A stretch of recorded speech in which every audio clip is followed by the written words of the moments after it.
Guys, welcome back to my channel. Today I'm going to do a vlog, a little bit of a somber vlog, but something that I need to do. I wasn't actually going to do this for a while. I think I'm going to chop it up into a few different pieces, but you know, sometimes you just get pushed all the way to the edge and you're just, you're so done, but you still haven't said anything. Like, you're done with all the stuff, but you never got to emotionally unload to the person who did you wrong. And that's kind of where I'm at. And today we're gonna be vlogging, and I'm gonna, like I said, I'm gonna do a few videos about this because I think it's a very like a taboo subject, but it needs to be addressed. And also, so does my kid. So we're gonna take a break, and I'll be back, and we'll get in. I'm back. They're fine. They're just, I have Irish twins, for those of you who don't know. They sleep in the same room, and while they're down for nap time, they chat like little birds to each other for about 20 minutes before they like go to sleep. So that's all they're doing. So if you hear any bird chirping, they're just having a fun time up there. We're having a party. Anyway, we're gonna dive into this topic of being raised by a narcissist and how difficult it is, and the stigma that comes with it, and this sort of pain that that child carries around into adulthood.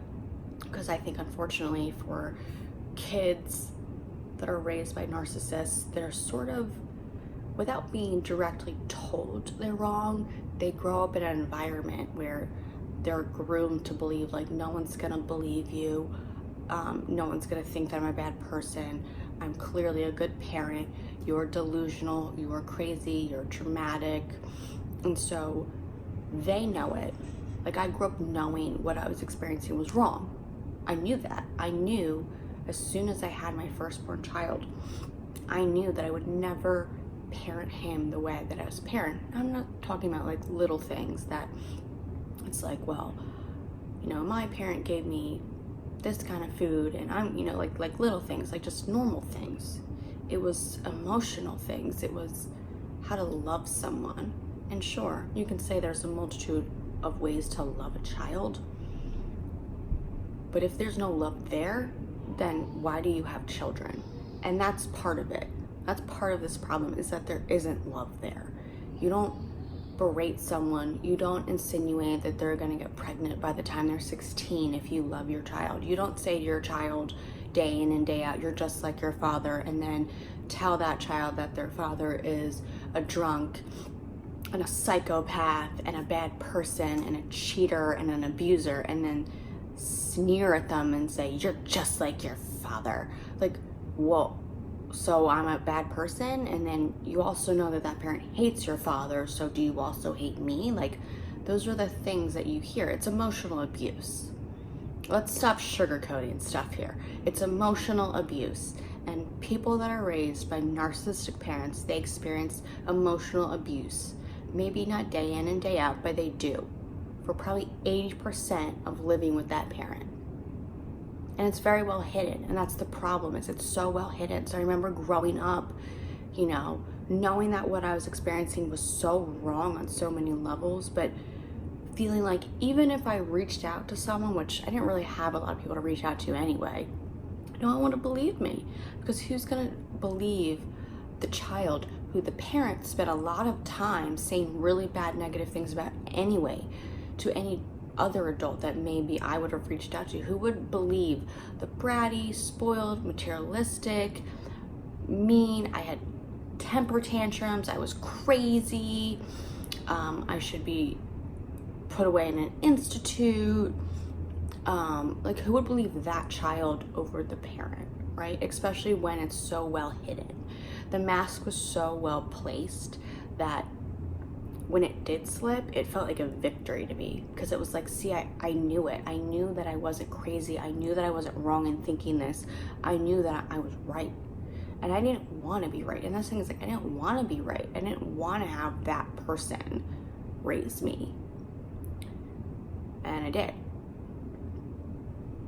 And that's the thing, is the person who raised me isn't what everyone else sees and everyone else has experienced. It's facade and it's fake.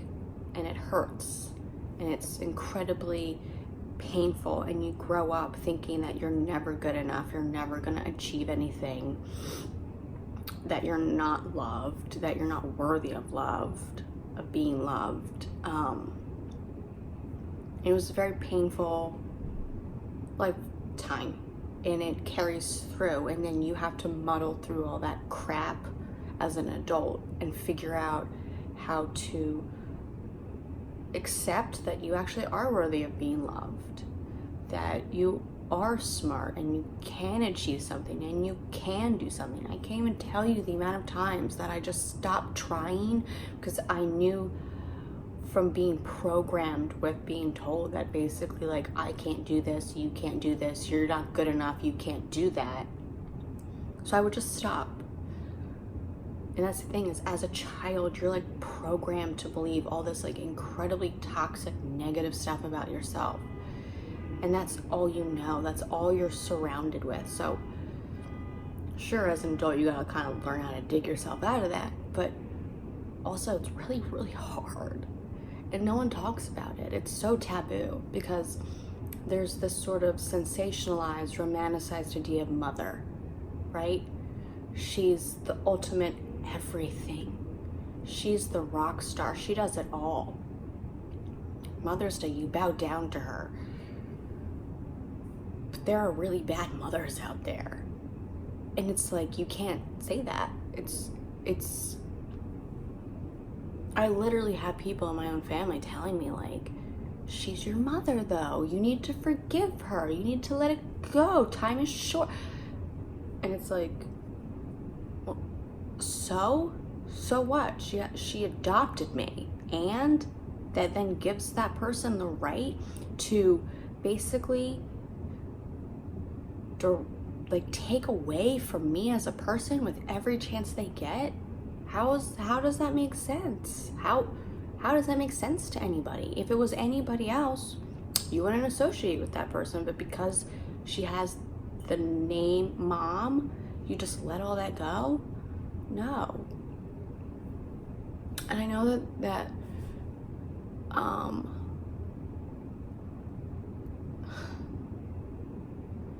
this isn't gonna read well for people. I know it's gonna piss off a lot of people if they see this in my own family, and I don't care anymore, you know. That's what I'm saying. Like, I just got pushed to the point yesterday, so I was just fine. And the thing is, sometimes I feel like these people don't get it. It's like, if you just leave the other person alone, like, no one, it all just will keep moving along. Like, it all just sort of keeps going, life keeps going. But if you are gonna poke this bear right here, eventually I just can't anymore. And, you know, she literally, I haven't spoken to her for almost 2 years now. And the reason why I haven't spoken to her for 2 years now is because at my children's baptism, well, it actually started before this. So let's give the entire backstory, shall we? I was raped. I was raped multiple times. We're gonna put it all out there because I'm done. I didn't tell anyone for a very long time. I literally was diagnosed by a therapist with PTSD from a very abusive, controlling relationship. It was bad. That's another video for another day. After I had my daughter, somebody that actually went to school with my mother was friends with this ex of mine. This person found me, this weird woman found me and started liking pictures of my newborn baby girl. It just was one of those moments, like this moment here, where it was just pushed me over the edge. This middle person knew both sides of the coin. Literally met me when I was a child. Also knew about how badly that person treated me, the boyfriend. I let it go. I moved on with my life. I moved on. I got married to an amazing man. I had a beautiful family now. Like, I moved on. And it took a while. It took a lot of healing in here. And And my husband actually was part of that healing. We went through it together, and it was messy. Anyway, I felt like a lot of that stuff was mostly tucked away in bed for the most part. And this moment just pushed me so far that I snapped. And this was during the Me Too movement. And so I wrote a very public response and post about how rape happens in relationships. And so many people don't want to address that. And that you should. And then a lot of times those situations, because it's someone that the victim knows, a lot of people in that victim's circle ignore it, sort of don't want to hear about it. They sort of treat it as not a real crime. It's not rapey enough. We're just gonna say it's not rapey enough, right? But it is. It is what it is. And so I put this out there, and it was extraordinarily helpful for my self-healing process. Unbelievable. It's probably the most healing for that situation that's ever happened to me in my entire life. And it in a way, it freed me, because I felt like I was protecting this secret just because I didn't want to stir anything up. I didn't want to kick up any dust. I just wanted it to just all be in the past completely. But as soon as I did this, it was the most freeing moment that I've had in a really, really long time. So cathartic for my self-healing. Within minutes, I kid you not, I got text messages from my mother basically insinuating that what I put out there wasn't truthful because I never went to the police, and if I was genuine in what I was claiming happened, I should have gone to the police, and that's what I need to do, and that's how I need to handle it, and the way I was handling it was wrong. That's none of her business. I can't even tell you the amount of times that I was mistreated by that past relationship, and she basically would scoff at me and roll her eyes, and basically literally different situations in my life where she would tell me like, well, you deserve it. If you play with fire, you're gonna get burned. If any of my daughters ever came to me and were in an abusive situation of any kind, I would never look at them and say, well, you know what? You played with fire, you got burned. I would never say that. I would come to their aid. I would say, well, I'm here for you. What do you need? Let's get you out of this. That's a normal person's response when their daughter is in a highly toxic, abusive, controlling relationship, not like, well, what did you think was gonna happen? But whatever. So that's where this started. Like the straw that broke the camel's back. This is the straw. We're talking about this one straw, okay? So that's where that moment started. We had a baptism for my child. And my husband didn't want to invite my mother because of all that had happened. And he felt that was insane, and like what a weird response to something that was traumatic to their own daughter. Like that's not a normal response. And he didn't even want to invite anyone from that side of my family. They got an invite. They came. So did my father. My mother and my father do not get along. They haven't for 20 years.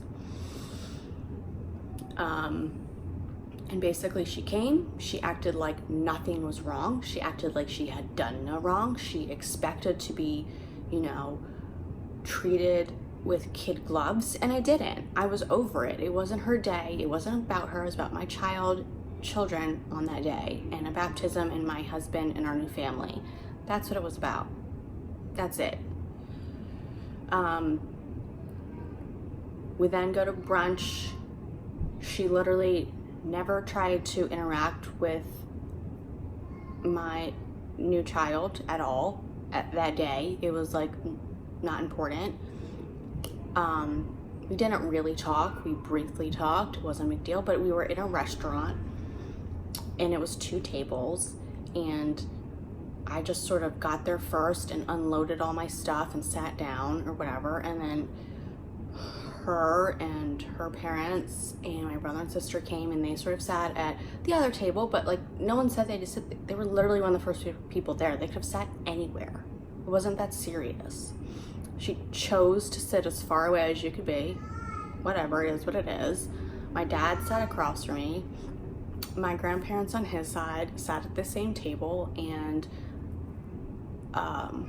my two godmothers, because two of my kids are getting baptized that day, so they both sat next to me, and my aunt sat with us, and my mother-in-law and my father-in-law. Like my kids are having a party up there.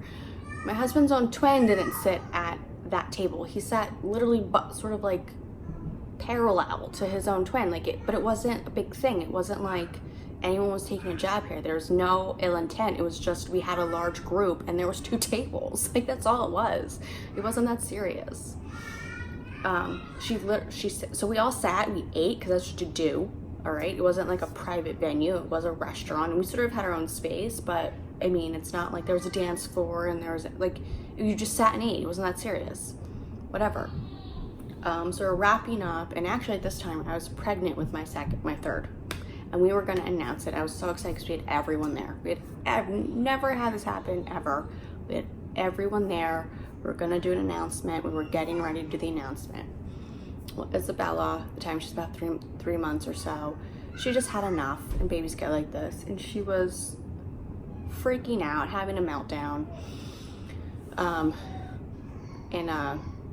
There was my husband's aunt was trying to like soothe her a little bit, and I was just like, you know what? They're having such a party up there. I don't know if this is catching on the recorder, but they are giggling, and what they like to do is they have baby dolls, and they like to swap baby dolls. So they'll throw them into the other's crib, and they just play catch with baby dolls for like 15 minutes. Anyway, back to this. So I finally took her. She just needed mom. She needed me. She needed to just settle down. She'd been out all day. She was fussy and fidgety and screaming. So I just paced up and down a hallway with her and just trying to get her to chill out. My mother comes down the hall and she's like, well, let me hold her. And I was like, no, and not because I didn't want her to hold her, but because she was screaming, and she was a 3-month-old, and she needed me, the mom. She needed the mom to just hold her and console her and get her to relax so she could eat. I knew she was just hungry, but she was just so overworked, she just wouldn't eat. And that's what I knew she needed. And that's actually exactly what happened. So I told her no, but not out of malice. I didn't say like, no, screw you, get lost. I was like, no, let me just calm her down and then you can hold her. Like, that, fine, I don't care. That wasn't good enough. She literally storms down the hallway. And within 30 seconds, this baby calms down. I come back in, I feed her the bottle. I'm trying to find Bob. Everyone's trying to leave. They're trying to make this announcement. And out of nowhere, my grandmother on my mother's side comes up and basically like yells at me, like reprimands me like a child. Like, whatever's going on, you need to quit it out. You need to be nice to your mother. Like, screaming at me. And I was in shock. I was like, what are you talking about? Like, literally, I was in shock. I was like, holding my baby, sitting down, pregnant, getting yelled at in a restaurant about how I wouldn't let my mother hold my screaming child. And that made me the bad guy. I'm sorry, what? You comment below how that makes sense. Maybe you can walk me through this together, okay? And she wouldn't stop, and she kept and I literally just didn't know what to say. I was like, you need to leave. Like, you just need to, this is insane. Like, you need to leave. Like, wow.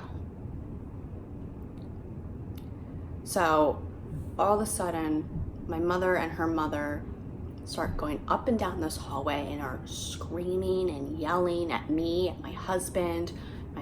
God bless my father-in-law. I will never forget this.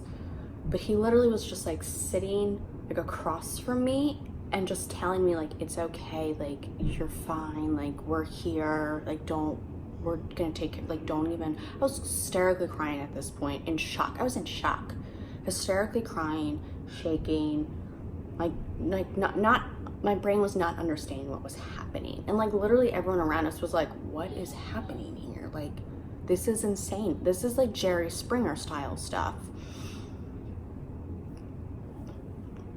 So mother goes on and on about how like my father was abusive. Why is he here? He tried to kill her when she had breast cancer. Literally what was said, my mother's never had breast cancer, okay? So I don't know what that was about, but apparently she had breast cancer and he tried to kill her, and how dare he be here. No one was talking about how I didn't let her hold the baby. All of a sudden that was out the window. It was about my father being there. How dare he be there? How dare he be treated so well and they not be treated as well? She has done so much for me, and what has he done for me? That's what it was about. That's why she couldn't chill out, is she couldn't handle the fact that my father was there. We have a good relationship at this point, and it wasn't about her. That's a narcissist. That's what they do. They make it about them. Everything is about them and what they like and what they don't like. And if you don't kowtow around everything they like and make it enjoyable for them, they have a tantrum. And this is what happened. And this was my childhood. Again, this is what people don't understand. This moment, it wasn't about like, oh, how could you do this? I'm being mad at you forever for this one thing. No, this moment embodied my childhood to a T. My childhood, my college life, my adult life, the entire time I've known this woman, this was what I dealt with, okay? Doing whatever it took to just make it happy. I used to have friends over, and I had like a long-term high school boyfriend, and they both can attest to this, that like they would come over and she would just start screaming at the top of her lungs, like me or my brother or my sister, just screaming like pure rage, but about like stuff where it was like it didn't make sense. I'd be like, what are you doing? Like leaving a plate out or something, or you need to do the dishes now. And it was like, okay, but it would just be like screaming, and she would storm around and slam doors and just scream and scream until she got red. Oh my God, her face would get so red, and like her throat would get like veiny and pop out, and just like she would just rage. But it would be about something where you would, like a normal person would be looking at you like, what are you, about what? Like, what's happening here? Like, why are we so, why are we screaming at me over, I don't even know what right now. I got bras once. I was, 15 or so. They made me look like a slut. This is maybe TMI, but I basically went through puberty really early. And so like you just need, like as a girl, you just need stuff. And it's not even like you're trying to be cute or sexy. Like that's not what I was trying to do. I just didn't want to feel like people could see through my shirt. Like, does that make sense? Like that's all I wanted. I was super self-conscious and uncomfortable and awkward, and like going through that awkward stage. So it wasn't like, I want a bra so I could be cute and look like Britney Spears in a music video. No, it's like, I want a bra so like I don't feel like I'm walking around naked in school, because that's how I feel. That's it. That's it. And it became like World War III about bras. Like, you're a slut. Like, you want this so you can look sexy for boys. And I was like, no, I want this so I feel like I can actually like talk to people without wanting to curl up in a ball and like disappear into a black hole. Like, that's really all it is. Like, that's all. Not that deep. And like literally we got into a full-on drag-out fight, like physical fight, about the fact that she wouldn't let me get a bra because it was inappropriate, even though I had a body that needed a bra in order to like function in society. It actually doesn't make sense. It's like you're going around telling your own daughter she's a slut because she wants a bra, but she wants a bra so she actually appears more modest and things aren't showing inappropriately. Like, how does that make sense to anybody? I'm not saying that girls that don't wear bras are sluts. Let's just clarify that right now. But do you see where none of it makes sense? And this was my entire childhood. Just growing up, and it was always this sort of like fights would happen, and like in my brain I would know that like I actually didn't really do anything wrong because I was actually a really good kid, and like none of it made sense. But it didn't matter. It was just screaming and raging and punishing me, and you know, it was hell. And I just remember like being in my room for a lot of it, like just hiding in my room for the bulk of my childhood, just because I didn't want to piss anyone off. I was just tired of pissing people off, and tired of feeling like I was constantly being screamed at. In this moment in time, this last time I saw her,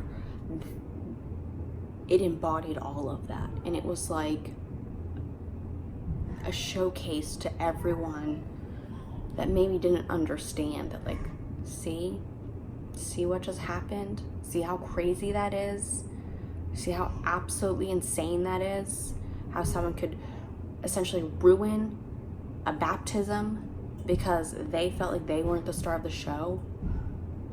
That was my life. That was the person that raised me. That's what I was raised with. And I kept it in for a really long time. And, you know, I literally, you know, after that, it was like I literally came home. My mother-in-law took my oldest to her house after that. And the baby was sleeping, so we came home. She was just tuckered out at that point. So she was sleeping, and I literally went upstairs, changed out of my dress, and I just fell down to the ground in this, it was a beautiful dress, by the way, in this giant dress. Like, I just fell into it, kind of, and just started crying, like that loud, angry sob. And I just looked up, and my husband, I said, I'm never gonna see my grandparents again, because I'm not allowed to have a relationship with them without her. But I can't keep doing this. I can't keep being the bad person in all these situations for the rest of her life. I can't keep doing it. And I can't even tell you how many times in my life I've been made out to be a villain, or something was ruined and it should have been just nice, and it should have been about me. I can't keep getting the text messages insinuating that I'm a bad person, or I shouldn't be doing this, or I'm materialistic, or I'm a jerk, or I'm a bad daughter, or whatever. I can't keep getting these. I can't keep doing this because I deserve better. And I just started crying. And I was like, I have to basically think of them as they're all dead. And I really loved my grandma. So that was really, really hard for me, and my grandpa. And I know that I'll probably never see them again. And I knew it in that moment. And I just had to be okay with that. And there are days where, like, I'll be grocery shopping and I'll see like a older lady, and it'll remind me of her, like my grandma, and I'll literally have to turn around in the aisle because I just want to cry.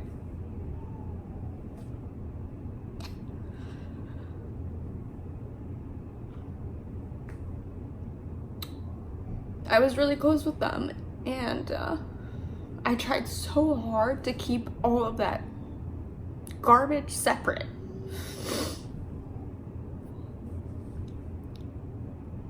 You know? And I just knew that day afterwards that I would never see my aunts or my uncles or my cousins again.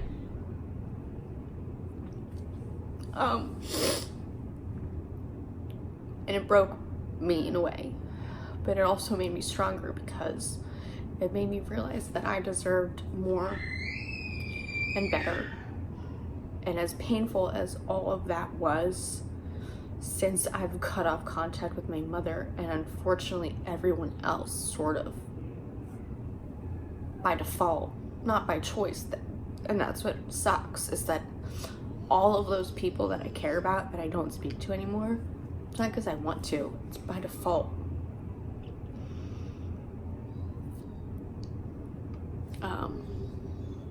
I've had a lot of peace in my life. I haven't had to deal with any more of that stuff. I've since had another child. My husband and I have looked at new homes to move into since then. And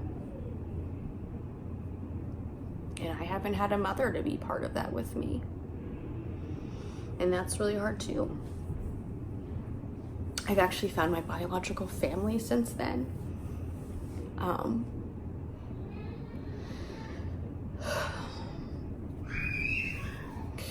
I guess I'm just letting some stuff out in this.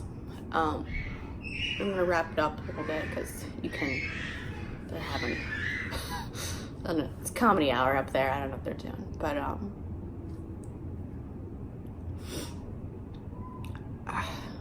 I guess my point is that for anyone that's ever grown up with a narcissist or been raised by a narcissist, it's really hard, and you're gonna get judged, and you're gonna be looked at as the problem, not the actual problem. The actual problem hides behind a mask and behind a facade, and they're good at it.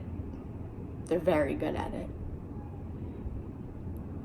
And as painful as it is, because I personally know everybody you have to say goodbye to in order to say goodbye to one person. It's worth it. It's so hard some days, it is, but I can't have another baptism go like that. I can't have another birthday party go like that. I can't have another anything go like that in my life without being carted off to jail. Like, let's be real. It's not fair, and it's not right, and it's unfortunate, but that's life, isn't it? No, you're not alone. No, you're not crazy. Narcissists are really good at gaslighting you. The biggest part of the problem is everything that happened that was wrong, there's never an apology. Because there's literally not the mental capacity to understand that they were wrong. It doesn't exist. So don't beat yourself up about it. You don't owe anyone forgiveness, especially someone that doesn't understand what they're doing is wrong, because if they don't understand, they'll keep doing it. So know that. Know that when you set up boundaries and you cut people off, people that don't understand, people that haven't witnessed it, aren't gonna understand. And they're gonna look at you like you're the bad guy. And you're gonna have to be strong enough to cope with that and deal with that and truck forward through that, and it's hard. And what pushed me over the edge is my mother decided to show up at my house yesterday without warning, without anything. And I was in shock. I was in such shock that I literally basically shut the door in her face, turned around, went upstairs, and threw up.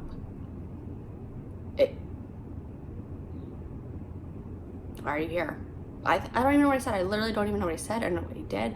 All I know is I haven't spoken to you for a year and a half. The last time I saw you, you basically screamed at me, told me that I was a bad daughter, insinuated that I kept my own child from you because I don't like you, which was a complete and utter lie. Lied to a bunch of other people about something that never even happened, and never apologized. The only apology I got was, I'm so sorry that I reacted like this, but Patricia wouldn't let me hold Isabella, and I didn't know how to handle that. So you're apologizing, but you're still putting the blame on everybody else. No, you had a meltdown like a 2-year-old child because someone was there that you didn't like. You felt like you were the star of the show and grandmother of the year. That's what happened, because you don't actually care about the people. You care about your image and how you're being portrayed. And the way you're being portrayed in your mind wasn't what you wanted. And so you had a tantrum. I'm done. And you roped a bunch of people into it, and you're gonna act like you're the victim, which is what she does every single time. And I'm done, and I'm tired of it, and I can't do it anymore.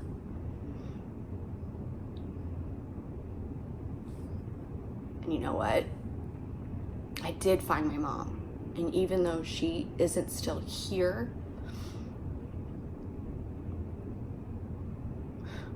I never felt abandoned by her one time, and I'm talking about the person that gave birth to me right now. So you want to talk about it? Let's talk about it. People that gave me, they technically didn't even give me up for adoption, all right? I never once felt abandoned, and the power of intuition, people, is a powerful thing. I never once felt abandoned by them.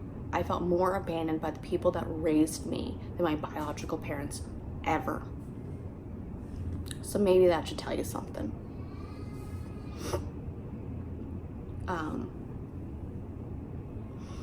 All right, this has just become like a full-on rant, and I needed to get it out, and it's cathartic and it's helpful. That's why I'm doing this.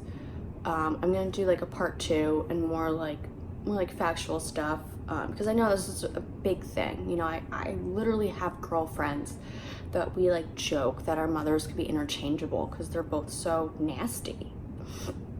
And they really can be. Like, I tell a story, my girlfriend tells a story, and we're like, it's like the same story. Wow. And it's like, but that's not good.